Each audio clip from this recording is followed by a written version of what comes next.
binuking ni Catherine Bernardo ang totoong relasyon ni Dominic Roque at Sue Ramirez.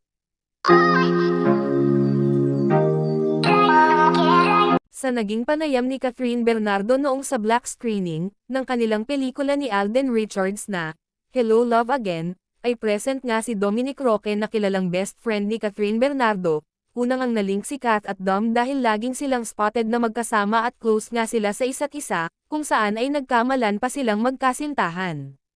Pero noong nakaraang linggo nga ay spotted si Dominic Roque at Sue Ramirez, sa sikat na bar sa Palawan kung saan nga ay nakunan ang paghalik ni Sue Ramirez kay Dominic Roque na dating ex-girlfriend ni Bea Alonzo.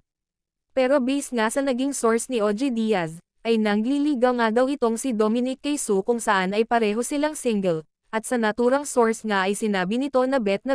ng ina ni Dominic Roque si Sue Ramirez kung saan ay lagi nga daw itong nagpapadala ng pagkain kay Sue, na hindi daw ito ginagawa noon ng ina ni Dominic kay Bea Alonzo. Sa naging black screening nga noong nakaraang araw, ay hindi na corner itong si Dominic Roque kaya hindi ito nakunan ng statement tungkol sa kanila ni Sue Ramirez, kaya naman ang best friend ni Dominic Roque na si Catherine Bernardo ang tinanong, kung ano na nga ba ang status ni Dominic Roque kay Sue Ramirez, kung ito ay sinagot na ba o sila na ba talaga.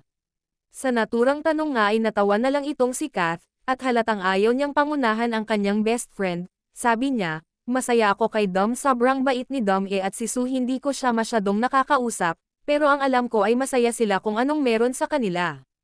At nang matapos nga mag-ispatan itong si Dominic Roque ay nakunan ito ng larawan, kung saan ay magkasabay silang namasyal ni Sue sa Palawan, base ng source, talagang dumaretso daw itong si Dominic Roque sa Palawan para sumunod kay Sue. Kinumpirma naman na sinagot na ni Sue Ramirez itong si Dominic Roque. Noong unang video na hinalikan ni Sue si Dom ay yun daw ang araw na sinagot ni Sue Ramirez itong si Dominic Roque.